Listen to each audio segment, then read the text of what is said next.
स्नेलूबाई, काय करते आमची स्नेलूबाई? ओनली स्नेलू बेबी काय करतं?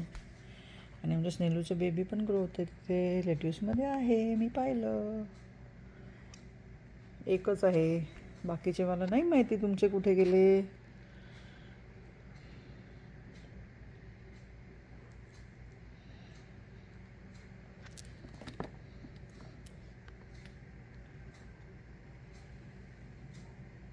कंदर कशी बघते, कशी बघते. आणि ही तिला पकडायला बघते, ही तिला पकडायला बघते. तिला नाही पकडायचंय, तुला लेट्यूस खायचंय.